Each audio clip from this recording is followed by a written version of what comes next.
is Kunle Martins, and I am a graphic designer. I've been known to write graffiti. I'm 27 at the time of this interview. I had discovered graffiti on the desk of a classmate in my freshman year in high school. Like in the first 2 weeks of high school.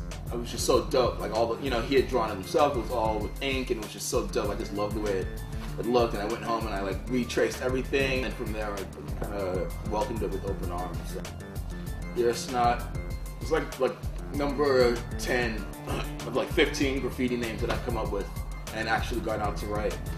Seeing a really dope tag that I put up, jocking myself, that's my favorite part. Like when I catch a really dope tag or do a really dope fill-in, I will fucking walk up the block and come back and look at it like 9 times. Like I just finished painting my house and I have to drive up the block just to see how it looks from every angle. It's definitely like a personal, private thing. I guess I like attention. That's no secret. I love attention, So if I can kind of get people to think about me when I'm not around, or kind of just like, represent myself with these little like signatures and tags, it just, makes it that much better for me to like sleep at night. It's like, yes, like, some people are like, I fucking finished designing the second story on my house or whatever, or I finished like renovating my kitchen or my bathroom. Like, dude, I caught like 30 tags today. It's like kind of like working out in the morning before you go to work, kind of put your mind into perspective. It's a little bit of discipline or something, it's kind of a push. So yeah, I love writing graffiti. It helps me maintain the idea that I'm the man. I've got like mental problems out the wazoo because of the whole like separation in my head of like who I am, and like I am a superhero. Like when I see my tag somewhere, I'm like, yes, Earsnot's up. Or when I don't see my tags, I'm like, Earsnot needs to get up. And then when I don't feel like writing graffiti, it's oh, it's Earsnot, it's his fault. He needs to go write graffiti. Like Kunle is tired. It's totally fucked. Do I ever feel bad about writing graffiti, like putting it on someone's store or something, because they have to clean it? No. I've been asked that question so many times, and every time I can seriously give it, a once over, and I think about friends who have stores and, all sorts of things, and it's like, you know what? Don't have a store. What are you gonna do? Like, you don't want someone to fucking scratch your car when you have it parked. Don't have a car. Like, you don't want your kid to grow up to be a fucking pothead with tattoos. Don't have a kid. My goal is just to do it for me. This guy. Iraq is a graffiti crew that I started in the late 90s.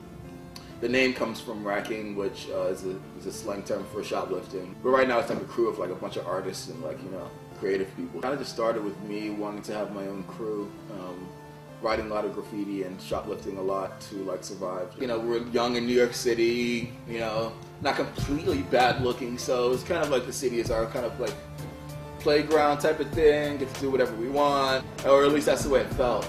The city was a very different place. It was a lot easier for someone to be creative without having like a super goal. I had really strict parents. I had a father who was Nigerian and my mother was from a farm in Virginia, and like between the two of them, they weren't really trying to like have like this creative kid into skateboarding and all this other crazy shit. They just wanted me to be this academic guy, which I kind of was up until a certain point, and then I kind of, just started being bad.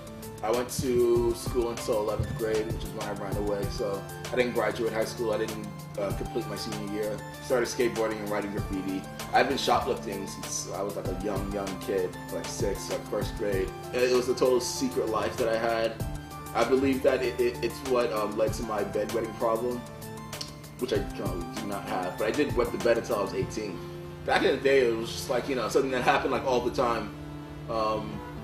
Like when I was a teenager, like graffiti writers, it was like, a hot topic. It was like a cool thing to talk about, or like to diss me about, like, oh, he's a faggot, And I'm like, yeah, cool, like, come on, let's fight, like, fuck you, motherfucker, like, what are you, like, inherently better than me or something? Like, come on, no, come on, let's have it out. Any stereotype that I fall into, I like to kind of shake up. I hated that, like, for a long time, like, people just see, like, gay people or black people as a certain way.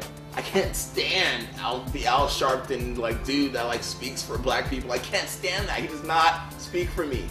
You know what I mean? Just like the fucking gay politician that, like, doesn't speak for me. Like, there's no one person that can, like, represent me other than me. A line has been drawn in the sand, so yeah, I would jump on that side, the bohemian side, sure. It's cool to be me.